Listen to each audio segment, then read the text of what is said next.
thermal expansion of solids.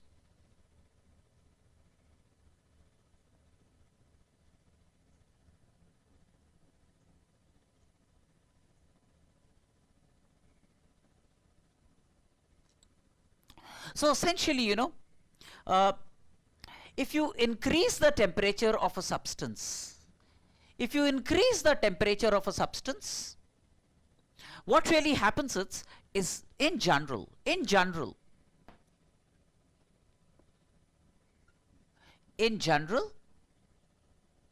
its dimensions will increase. That means, its length would increase, its surface area would increase, its volume would increase, and so on and so forth. And this is what is referred to as thermal expansion. And different solids respond differently to the same rise of temperature. I mean, I could have, let's say, a certain bar made of copper and an identical looking bar made of iron, same length, and another bar made of zinc.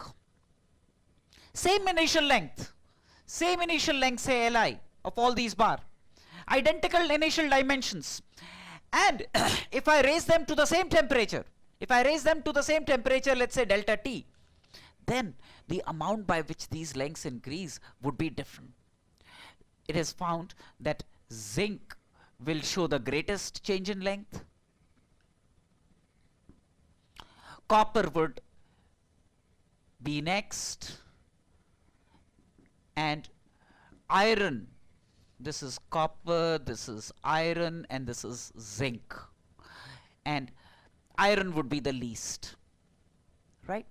So everything else remaining the same initial dimensions. Different substances will respond differently to the same change of temperature. Now, what we are going to do is we are going to define parameters in terms of thermal expansion that would relate to change in length, change in surface area, change in volume, and so on and so forth. Although what I have stated is really in general, but this is not this, but there are exceptions to this. We have certain crystals that would show expansion of different kinds in different directions, right? So they show directional behavior in terms of expansion. In fact, increase in temperature, in certain directions they may even contract. And there is a alloy called Invar.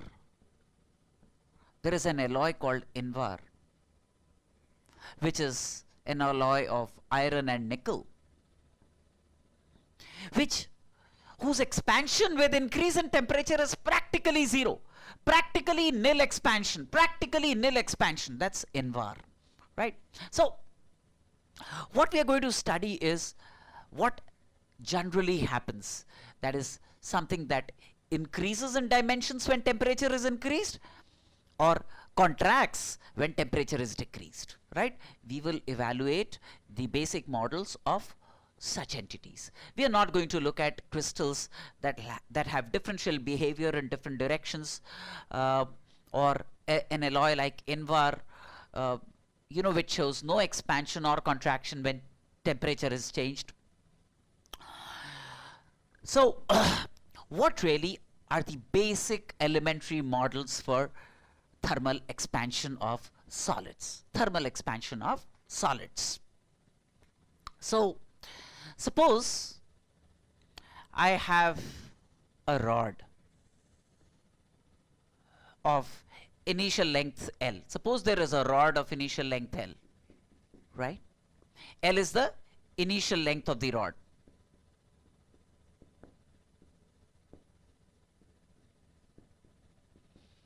Of a certain uniform rod made out of a certain substance. And I increase its temperature. Its initial temperature is T1, initial temperature is T1,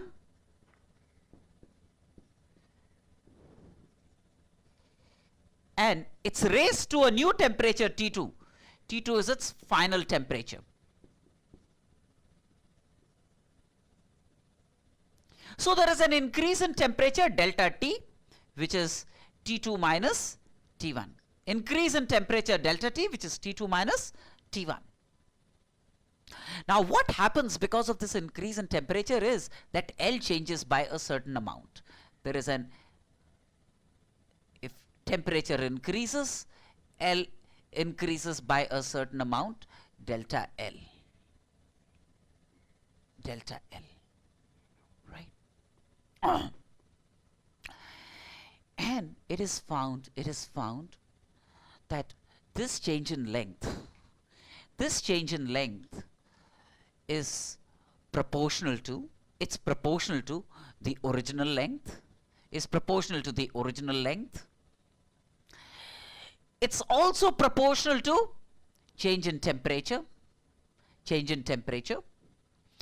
which is T2 minus T1, and eventually delta L can be written as some constant alpha times L delta T, where alpha is a constant whose value depends on the material which is undergoing this change.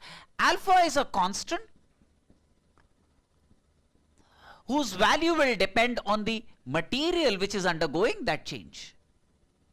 Material of the rod that is undergoing that change. This constant is called coefficient of linear expansion. This constant is called coefficient of linear expansion.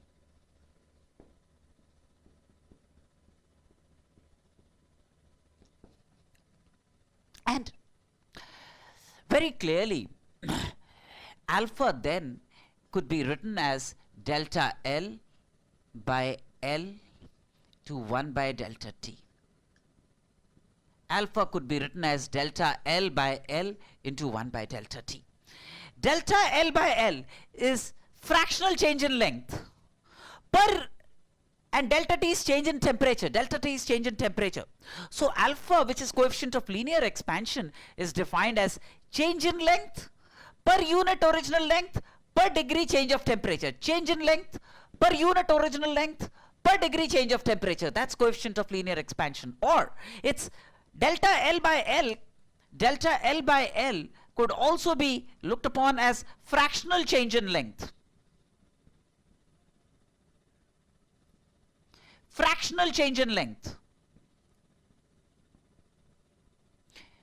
That is change in length by original length. So fractional change in length per unit change of temperature. That's also coefficient of linear expansion. Very clearly, the units of alpha, as you can see, is like, see, delta L by L is dimensionless. 1 by degree, that means per degree centigrade or per degree Kelvin or per degree Fahrenheit and so on and so forth. Right? That's a unit of alpha. And typically for metals, it has been found.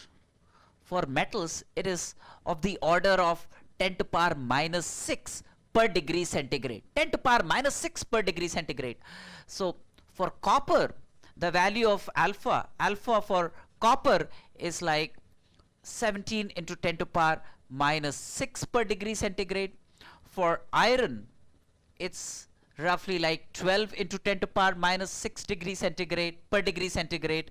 For zinc, it is like 30 into 10 to power minus 6 per degree centigrade, and so on and so forth. So very clearly, if a substance has greater value of alpha, we say it expands more than a substance that has a smaller value of alpha. Which means, you know, if I have, let's say, a rod of length L made of material 1, and I have an identical rod of length L but made of material 2, and if the coefficient of expansion of this is alpha 1 and if the coefficient of expansion of this is alpha 2, And if both undergo the same change of temperature, and if alpha 1 is more than alpha 2, then the expansion of this delta L, let me call it delta L1, will be more than the expansion of this, which is delta L2. If alpha 1 is more than alpha 2, then the same initial length, and for the same change of temperature delta T, we have the change in length delta L1 more than delta L2. That means if I have two identical rods made of different materials and undergoing the same change in temperature, then the change in length of one that has higher value of alpha will be more than the change in length of the other one that has a smaller value of alpha. Yes or no? Right? Now, just to get a feel for how much lengths change. So one thing, this is a measure of the extent to which expansion can take place per degree centigrade. And by the way, whether you measure alpha in per degree centigrade or per degree Kelvin or per degree Fahrenheit, it will have the same value. That means when I say 17 into 10 to the power minus 6 per degree centigrade, that's actually the same as 17 into 10 to the power minus 6 per degrees Fahrenheit or per degree Kelvin. It does not matter. Think about it. Now, so essentially then, another way of looking at this is, if delta L, change in length, is alpha into L, original length, into change of temperature, then what is delta L? Delta L is like final length LF minus original length L. Final length LF minus original length L, which is like alpha L delta T. Delta T is the change of temperature. So the final length LF, if I transpose this L on this side, is like L into 1 plus alpha delta T. That means if a substance, let's say if there is a rod of initial length L and its temperature is increased by delta T, then its final length is going to be LF, given by this relationship. LF would be initial length into 1 plus alpha. Alpha is a property of the substance, different for different substances, into change in temperature delta T. So final length is initial length into 1 plus alpha delta T. That's how you want to remember that, right? So this is another format in which things are remembered. Now, the other way of looking at this relationship delta L is alpha L delta T. Suppose delta T is very small, then delta T can be replaced by dt. If delta T, change in temperature, is really small, then delta L will also be very small, and then delta L can be replaced by dl, right? What we then have is dl, change in length dl, is alpha L dt in differential form, right? Alpha then could be looked upon as 1 by L dl dt. 1 by L dl dt. That's another way of looking at alpha. 1 by length into rate of change of length with temperature. Rate of change of length with temperature. That's another way of looking at alpha in calculus notation. That's in calculus notation.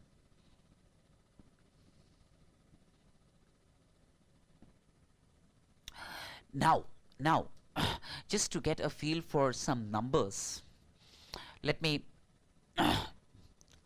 look at, say, a copper rod. Let me look at a copper rod.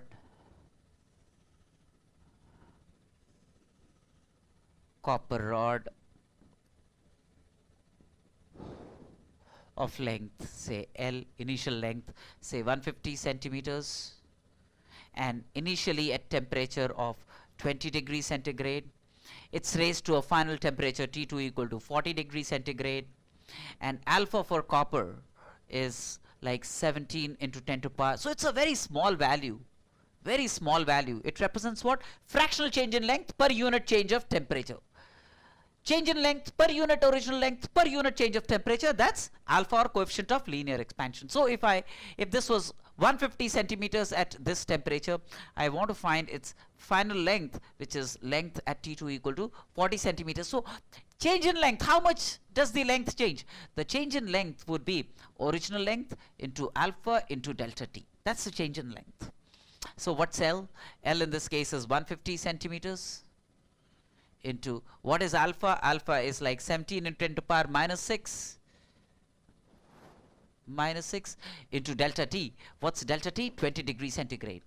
20 degrees centigrade, right? Now let's see how much this turns out to be. So this is like 15 into 222, which is 30 into, this is 10 to the power 2, that will make it 10 to the power minus 4 into 17. I hope you realize what I did. 15 into 2, that makes it 30, and then 1 0 and 1 0. 10 squared, that makes it 10 to the power minus 4 into 17, so that makes it like a, so these many centimeters, how much does this turn out to be? 510 into 10 to the power minus 4 centimeters. So which is like 0.0510 centimeters. That's the change in length. That's the change in length. That's the change in length, right? So realize that a 150 centimeter rod whose temperature increases by 20 degrees centigrade, say copper, the length changes by an amount as small as 0.051 centimeters, right? So also, you know, let's say if there is a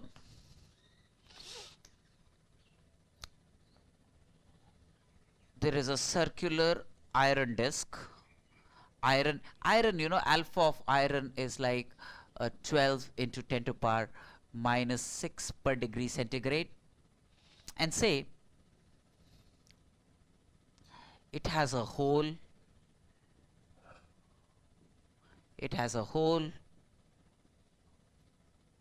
whose diameter is 6 centimeters. It has a hole whose diameter is 6 centimeters. How much of change of temperature would be required for this hole to become 6 point? I want an entity of another disk of diameter 6.05 centimeters to go into this, right? So that means I want this 6 centimeters to become 6.05 centimeters, right? What kind of change of temperature would be required? What kind of change of temperature would be required? Very simple. Realize that change in length is L, original length, into alpha of iron into delta T. Delta L, the change in length, is 0.05, is L, which is 6 into alpha of iron, which is like 12 into 10 to the power minus 6 per degree centigrade, into change of temperature, which is what I need to compute. Change of temperature. How much does this turn out to be? So delta T, as you can see, is like 0.05 into 10 to the power 6 divided by 72. So this I can write as 5 into 10 to the power 4 divided by 72. 72, how much is it? This is like 5 into, say, 10 into 1000 divided by 72. So this is roughly, say, 172, 28, 280. So roughly 14. I'm doing a rough calculation. So 70, roughly 700 degrees centigrade. That's an approximate calculation. That means to increase its dimension by 0.05 centimeters, right, from 6 centimeters to 0.05 centimeters, you would need an increase of temperature of 700 degrees centigrade. Yes or no, right? So that's as far as linear expansion is concerned, and we've learned what is referred to as coefficient of linear expansion, alpha. What we've learned is coefficient of linear expansion, alpha. which is about the change in length. Change in one dimension, change in one dimension. Now we have, say,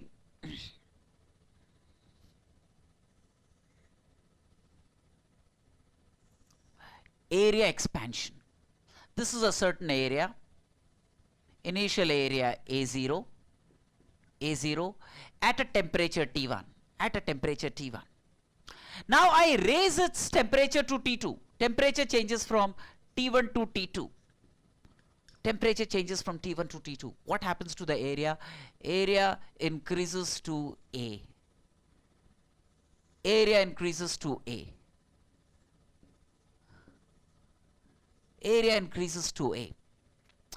And increase in area.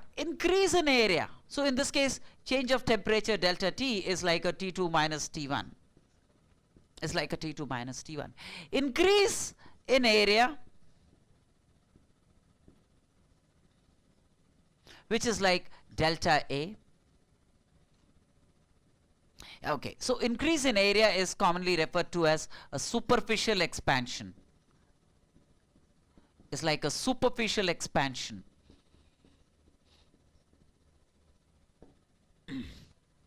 And when I talk of a superficial expansion, it's found that the increase in area, like before, is proportional to the change of temperature, is proportional to the original area A0, and delta A, the expression for delta A is written as an initial area A0 into a constant beta into temperature delta T, where this constant beta is has a value that will depend on the material of which the area is, of which this substance is made of. Beta, and beta is called coefficient of superficial expansion.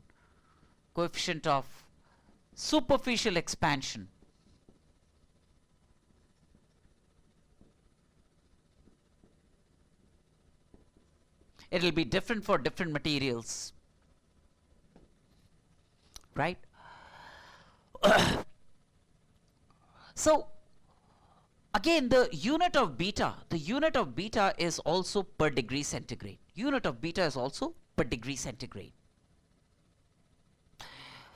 The change in area is given by initial area into beta into delta T, where beta again, as you can see, can be looked upon as delta A, or say 1 by A0 into delta A by delta T. That means coefficient of superficial expansion is delta A by A0 is fractional change in area. As you can see, delta A by A0 is fractional change in area divided by change of temperature. So it's like change in area per unit original area per degree change of temperature. Change in area per unit original area per degree change of temperature, right? So this again has unit per degree centigrade, per degree Fahrenheit, per degree Kelvin, all of them are the same. So that's coefficient of superficial expansion, which is change in area per unit original area per degree change of temperature. Change in area per unit original area per degree change of temperature, that's defined as coefficient of superficial expansion. And the final area very clearly would be A0 plus the change in area, delta A. So final area is going to be A0 plus delta A. Delta A is A0 beta delta T. So which is like A0 into 1 plus beta into change of temperature, right?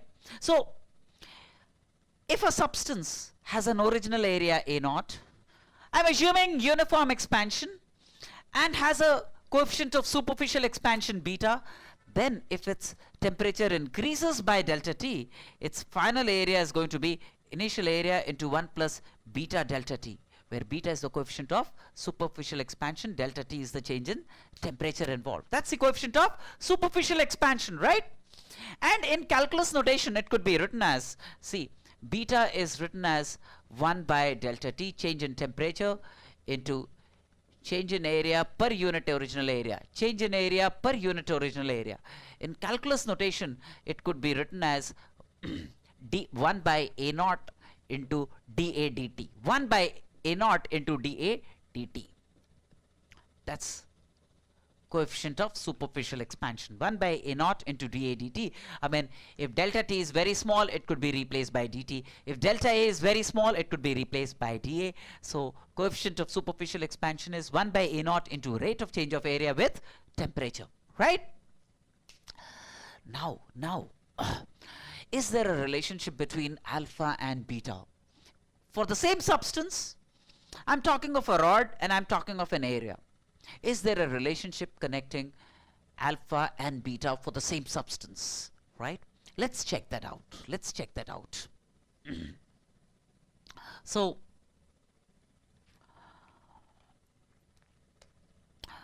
I have, say, an area L by L is the area, right? L will be a function of temperature. L will be a function of temperature. Very clearly, coefficient of linear expansion of the substance is defined as 1 by original length into dl dt, right? That's alpha, coefficient of linear expansion. What is coefficient of superficial expansion? That's going to be 1 by area into dA dt. A is what? A is L squared. So this is like 1 by L squared into ddt of L squared. ddt of L squared, right? A is L squared. So for the same substance, so this is like 1 by L squared into ddt of L squared is like a 2L dL dt. So which is like a 2 by L dL dt. But 1 by L dL dt is what? 1 by L dL dt is alpha, coefficient of linear expansion. So very clearly you can see beta equal to 2 times alpha. That means for the same substance, the coefficient of superficial expansion is twice the coefficient of linear expansion. Yes or no? Coefficient of superficial expansion is twice the coefficient of linear expansion. So for copper, if I have alpha equal to 17 into 10 to the power minus 6, then for copper, beta is going to be 34 into 10 to the power minus 6 per degree centigrade, right? So we have a relationship connecting alpha and beta. So if I just know one of them, I have known the other one too, right? But then, again, like before, beta is defined as 1 by original area into rate of change of area with temperature. So which is like fractional change in area per unit change of temperature. Fractional change in area per unit change of temperature, that's beta or coefficient of superficial expansion. Now we could also talk of a volume. Volume change. So what about a volume change?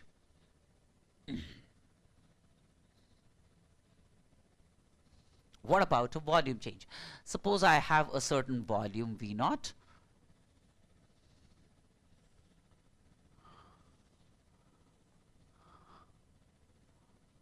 There is a certain volume V naught of a substance, and which is originally at temperature T1, and its temperature is increased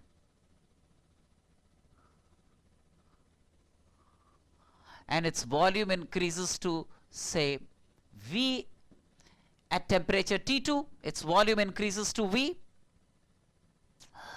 So then, how does one compute the change in volume if the change in temperature is known?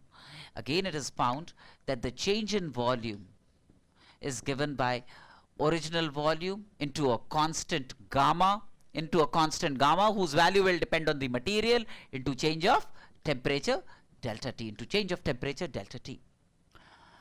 This gamma, whose value depends on the material, is called coefficient of volume expansion. Is called the coefficient of volume expansion. Gamma is written as delta V by V naught divided by delta T. So what's gamma? Fractional change in volume divided by change of temperature. Fractional change of volume, delta V by V naught is what? Fractional change of volume divided by temperature, right? That's volume. So it is the gamma is defined as change in volume per unit original volume per degree change of temperature. Change in volume per unit original volume per degree change of temperature. That's gamma, or coefficient of volume expansion. Yes or no? Right? Now, if I know alpha, do I know gamma? That's another question. For a given substance, if I know the coefficient of linear expansion, what is the coefficient of volume expansion?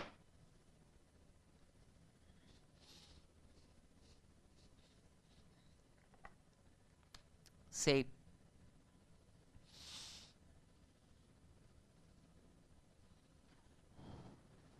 there is a cube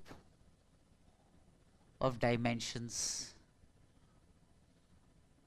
L, L, L, and L will be of L, L, and L. L will be a function of temperature, right? Alpha is defined as 1 by L dl dt. Beta is defined as 1 by L squared ddt of L squared, which we have already seen. Whereas gamma is defined as 1 by original volume. Original volume is 1 by L cubed into ddt of change of volume. ddt of volume, rate of change of volume with temperature, right? 1 by original volume into rate of change of volume with temperature. Now, how much does this turn out to be? So this is like 3L squared by L cubed into dl dt, which is like 3 by L into dl dt. Hey, but 1 by L dl dt is what? 1 by L dl dt is alpha. So that makes it 3 times alpha. That means coefficient of volume expansion is 3 times coefficient of linear expansion. Very clearly, alpha is to beta is to gamma is 1 is to 2 is to 3. Beta is twice alpha, gamma is thrice alpha. So coefficient of linear expansion to superficial expansion to volume expansion, there for a given substance will always be in the ratio 1 is to 2 is to 3. So this was a real quick crasher on thermal expansion of solids. We'll get comfortable with things once we start exploring problems. The idea is very simple, very basic things, and let's get on to the business of solving a few problems to get ourselves more acclimatized to the ideas. Thank you so much. Bye. An important illustration on expansion. We have a triangle ABC made out of 3 rods AB, BC and CA. It's an isosceles triangle where AB is equal to AC, AB is equal to AC, and these are base angles theta and theta.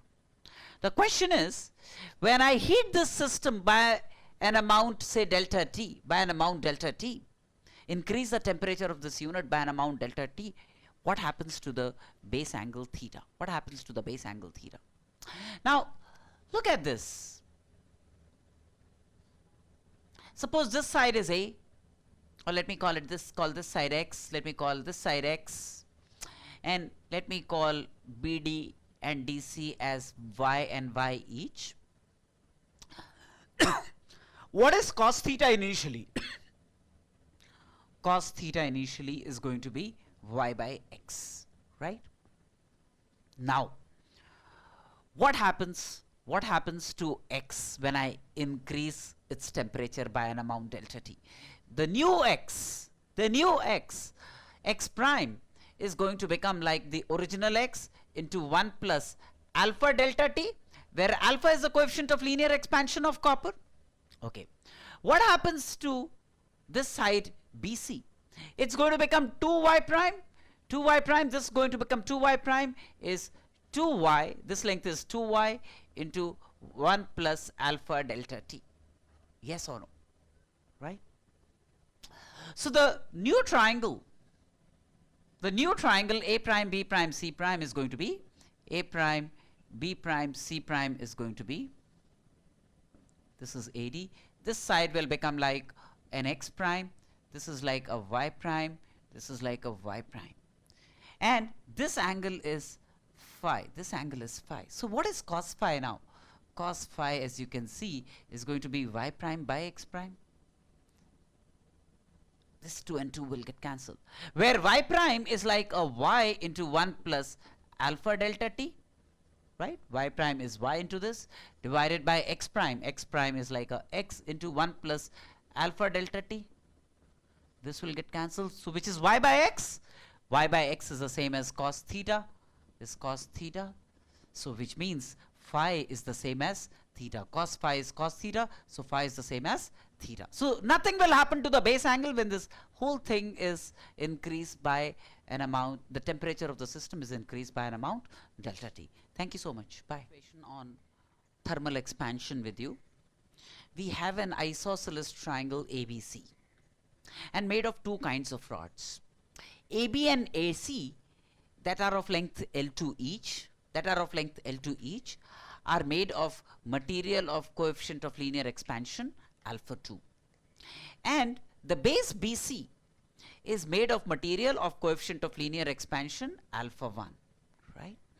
So L2, alpha 2, L1, alpha 1, right? Now, this combination is supported at the point D on a knife edge, Now what we need is a relationship connecting L1, L2, alpha 1, alpha 2 so that the distance AD does not change with time. Obviously L1 will change with time, L2 will change with time, but we don't want the distance AD to change with time. So what it really means is, what's the original value of AD? The original value of AD is given by AD squared is, as you can see, L2 squared minus L1 square by 4, right? Now, what's the new value of AD? The new value of AD should be the same as the old value of AD. What's the new value of L2? The new value of L2 would be L2 into 1 plus, say, alpha 2t whole squared minus, what will be the new value of L1? The new value of L1 would be like a L1 squared into 1 plus alpha 1t whole squared divided by 4. That's true, isn't it? Now, so essentially we then have like a L2 squared minus L1 squared by 4 equal to L2 squared into 1 plus alpha 2t whole squared minus L1 squared by 4 into 1 plus alpha 1t whole squared. Yes or no? Very clearly L2 square will get cancelled with L2 squared, L1 squared by 4 will get cancelled with L1 squared by 4, and we then have on the right hand side L2 squared into 2 alpha 2t, the middle term of this when I expand this, right, 2 alpha 2t, and then there is a term which is like a alpha 2 squared into t squared, which will be very small because alpha 2 itself is of the order of 10 to power minus 6 and alpha 2 square would be of the order of 10 to power minus 12. So I ignore the square term here, right? Same way for this is like L1 squared by 4, and then the middle term of this is like a 2 alpha 1t, and then the square term I ignore. This is what I do. So 2t will get cancelled, 2t will get cancelled. We very clearly have L2 squared alpha 2 must be equal to L1 squared alpha 1 by 4. That's the relationship. That we have. Yes or no? If this holds good, then on increasing the temperature, the lengths change, but the distance AD will remain the same. Thank you so much. Bye. Refer to another problem on thermal expansion of solids. What's given is 3 uniform rods forming an equilateral triangle at 0 degrees centigrade. AB, BC, CA, right? 60 degrees, 60 degrees, 60 degrees, each side L0 units. 2 of the rods are of the same material and the third is of invar. So AB and BC, they are of the same material, say, and let's say alpha is their coefficient of linear expansion. And L0 is invar. L0, this BC is made of invar. What's special about invar? Invar is a material, is an alloy which has negligible thermal expansion. Invar is a material that has negligible thermal expansion. It's an alloy, right? Now, which means, you know, if I increase the temperature of the unit, then this L0 and this L0 will change, but this L0 will remain preserved because this is made of invar, right? Now, the whole unit is brought to steam point, means it's raised to 100 degrees centigrade.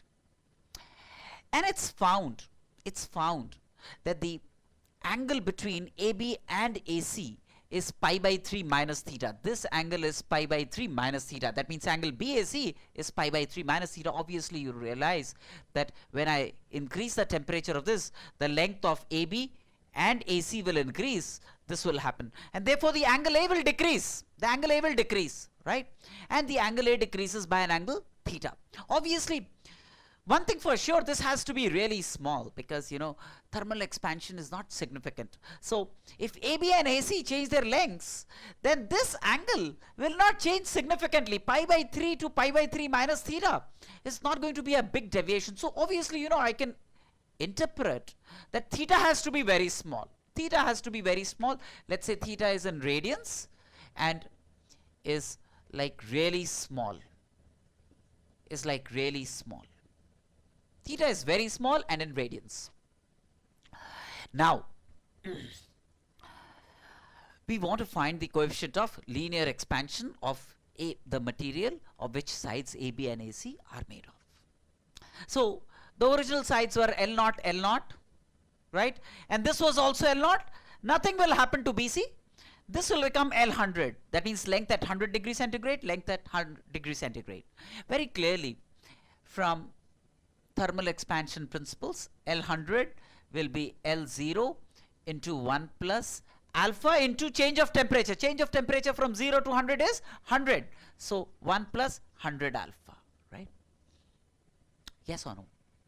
Also, notice that BD by AB in this triangle, BD by AB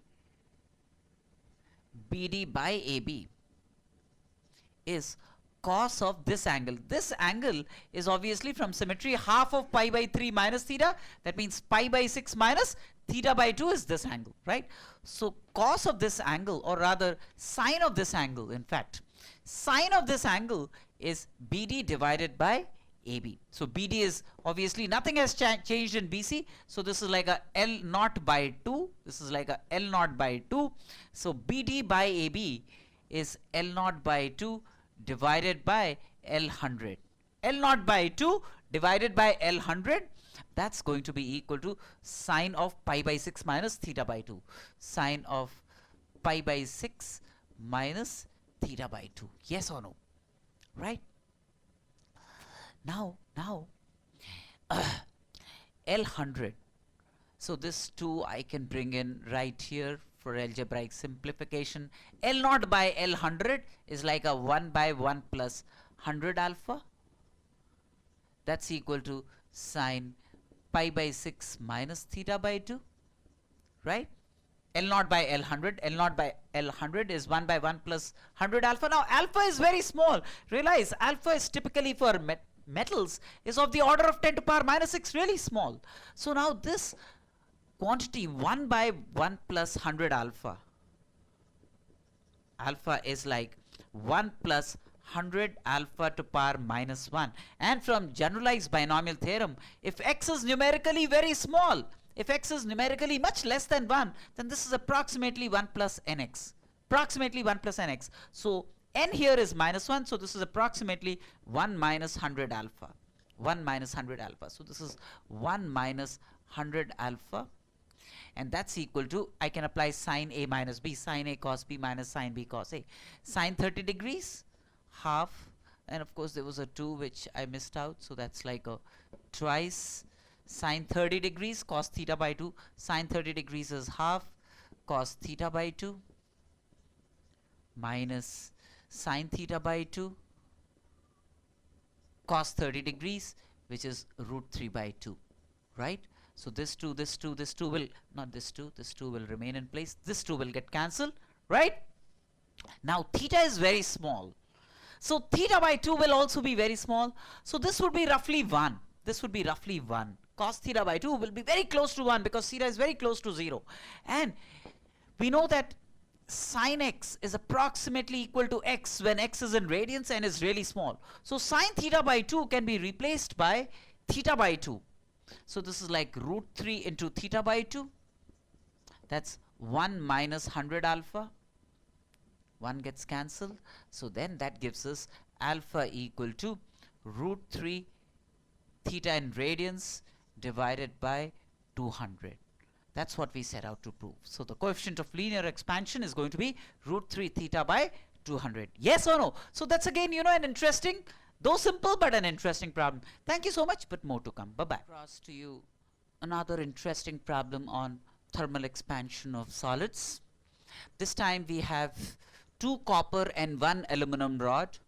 This is 1 copper rod, 1 copper rod and an aluminum rod constituting an equilateral triangle. They constitute an equilateral triangle.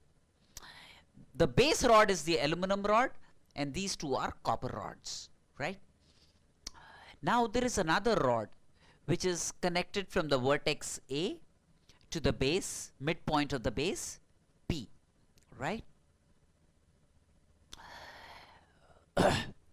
And what we want, and the material of which this is made, we do not know. We do not know the alpha of this.